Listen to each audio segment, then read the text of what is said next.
আসসালামু আলাইকুম। আশা করি সবাই ভালো আছেন। সাধারণত আমাদের কাছ থেকে যারা ল্যাপটপ পারচেজ করেন, আমরা সবসময় আপনাদেরকে একটা বেস্ট ডিল দেওয়ার ট্রাই করি। বাট আজকের ভিডিওটা আমি কোনো ল্যাপটপ রিলেটেড করব না।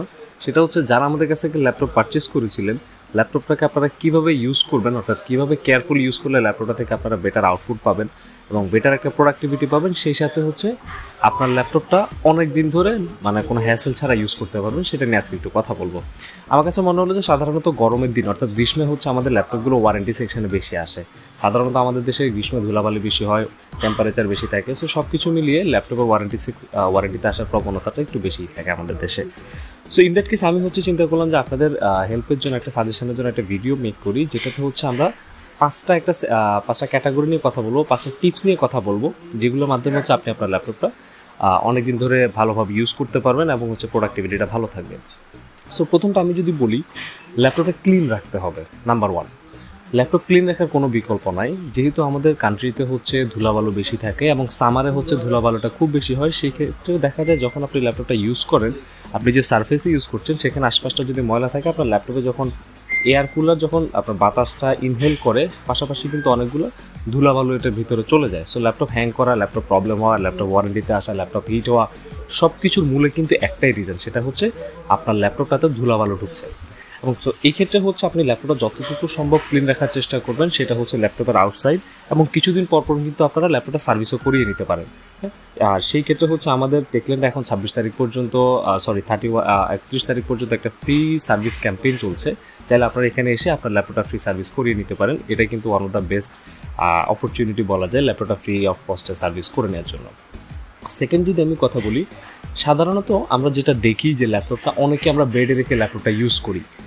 এটা অ্যাকচুয়ালি আসলে কোনো রুলস বা এটা অ্যাকচুয়ালি কোনো নিয়মের মধ্যে পড়ে না। ল্যাপটপটা আপনাকে সবসময় ইউজ করতে হবে একটা ফ্ল্যাট সারফেসে রেখে। যেখানে ল্যাপটপটা ইউজ করছেন সেখানে সারফেসটা যদি ফ্ল্যাট থাকে, তাহলে ল্যাপটপের নিচে যে এয়ার ইনহেলের জন্য জায়গাটা থাকে, এটা খুবই ন্যানো, অর্থাৎ খুবই চিকন একটা জায়গা থাকে। তো এই জায়গাটা যখন আপনি বেডে রেখে ইউজ করেন, ল্যাপটপ পর্যাপ্ত পরিমাণে বাতাসটা নিতে পারে না। একটা ল্যাপটপে কুলিং ফ্যান যখন এয়ার ইনহেল করে, সে ওই পরিমাণ এয়ারটা নিতে পারে না, যার কারণে প্রসেসরটা হিট হয়।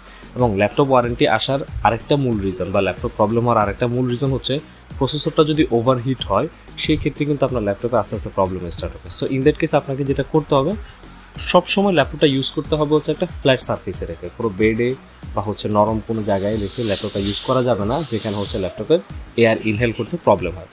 3 নম্বর যদি আমি কথা বলি, উইন্ডোজের ড্রাইভার এবং সফটওয়্যারগুলো আপডেট রাখা। এটা কেন বললাম, সাধারণত দেখা যায় যে আমাদের প্রত্যেকটা ল্যাপটপ যখন আমরা সেল করি, যেগুলোতে উইন্ডোজ থাকে আমরা উইন্ডোজ করে দিই, যেগুলোতে উইন্ডোজ থাকে সেটাতে উইন্ডোজ করা হয় না সাধারণত, আর যেটাতে উইন্ডোজ থাকে না সেটাতে আমরা উইন্ডোজ করে দিই। তো একটা উইন্ডোজ যখন স্টক অবস্থায় থাকে, উইন্ডোজের অনেকগুলো আপডেট থাকে না। আপনার মেশিনের জন্য উইন্ডোজটা কম্পিটেবল করার জন্য অনেকগুলো আপডেট লাগে, যেটা উইন্ডোজ অটোমেটিক্যালি নিয়ে নেয়। বাট অনেকেই ক্ষেত্রে যেটা করে যে উইন্ডোজ আপডেটটা বন্ধ রাখে, যার কারণে অনেক সময় ড্রাইভারগুলো আপডেট হতে পারে না। সো এটা একটা জিনিস এনশিওর করতে হবে যে ড্রাইভারগুলো যাতে সবসময় আপডেটেড থাকে এবং সেই সাথে উইন্ডোজটাও যাতে আপডেট থাকে। তাহলে আপনার ল্যাপটপের প্রোডাক্টিভিটি, সার্ভিস এবং ল্যাপটপ ওয়ারেন্টিতে আসা যে ইস্যুটা, এগুলো অনেকাংশেই কমে যাবে। লাস্ট অ্যান্ড লিস্ট যদি আমি একটু কথা বলতে চাই, এসএসডি। একটা ল্যাপটপে হার্ড ডিস্ক একটা হিট জেনারেট করে, হয়তো সব খুব ন্যানো পরিমাণ বা খুব অল্প, বাট একটা ল্যাপটপের কুলিংয়ের স্পেসটা, মাদারবোর্ডের স্পেসটাও যথেষ্ট ছোটো। সো সেই ক্ষেত্রে আপনারা ট্রাই করবেন হার্ড ডিস্ক থেকে সরে এসে এসএসডিতে মুভ করতে। সাধারণত সেক্ষেত্রে কী হবে, হার্ড ডিস্ক থেকে যখন আপনার ল্যাপটপটা রান করবে, সাধারণত এটা একটু স্লো হবে, এটা অ্যাকচুয়ালি আপনারা সবাই জানেন। আর যখন এই জিনিসটা এসএসডি থেকে রান করবেন, আপনার টোটাল পারফরমেন্স, টোটাল প্রোডাক্টিভিটি সব কিছুই বুস্ট করবে। একটা ল্যাপটপ আমি দেখেছি যে হার্ড ডিস্ক থেকে যখন রান করে, সাধারণত উইন্ডোজ ওপেন হইতে এটা মিনিমাম 10 থেকে 15 সেকেন্ড বা আরও বেশিও লাগে কিছু কিছু ক্ষেত্রে। আর এসএসডি থেকে যখন একটা হার্ড ডিস্ক রান করে, ম্যাক্সিমাম 3 থেকে 4 সেকেন্ডের বেশি কখনোই লাগে না। সো বুঝতেই পারছেন এসএসডি এবং হার্ড ডিস্কের পারফরমেন্সের যে পার্থক্যটা। সো ট্রাই করবেন এসএসডিতে মুভ করার হার্ড ডিস্ক থেকে। ওকে, দেন লাস্ট এবং লিস্ট যেটা কুলিং ফ্যান। এতক্ষণ যেগুলো কথা বললাম সবগুলো আপনি অ্যাপ্লাই করলেন, বা তারপরেও দেখা গেলো যে আপনার ল্যাপটপটা হিট হচ্ছে বা ল্যাপটপের প্রবলেম হচ্ছে, ল্যাপটপটা কিছুক্ষণ ইউজ করলে গরম হয়ে যাচ্ছে, আউটপুটটা ভালো পাচ্ছেন না। ইন দ্যাট কেস আপনাদের জন্য সর্বশেষ সলিউশনটা ল্যাপটপ কুলার ইউজ করবেন।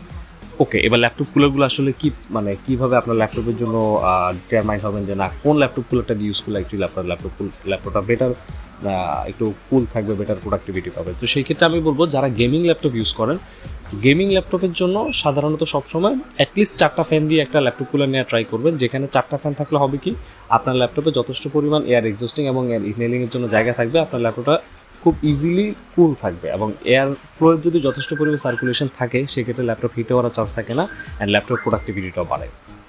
এবং ল্যাপটপটা হচ্ছে আপনি ল্যাপটপ কুলারে রেখে দেন আপনি বেডে ইউজ করতে পারেন, দ্যাট ডাজেন্ট ম্যাটার, বিকজ হচ্ছে আপনার ল্যাপটপটা যথেষ্ট পরিমাণ বাতাস চলাচলের জন্য জায়গা আছে। সো এই ছিল অ্যাকচুয়ালি ল্যাপটপ ভালো রাখা বা ল্যাপটপ প্রোডাক্টিভ রাখার জন্য 5টা টিপস, যেটা আমার মনে হয়েছে যে আপনাদের সাথে শেয়ার করি। আশা করি ভিডিওটা আপনাদের ভালো লেগেছে। অ্যান্ড এছাড়া যদি আরও কোনো টিপস আপনাদের মাথায় থেকে থাকে আমাদের কমেন্ট বক্সে জানাতে পারেন, যাতে ভিউয়ারদের জন্য সুবিধা হয়। থ্যাংক ইউ সবাইকে ভিডিওটা দেখার জন্য, ভালো থাকবেন।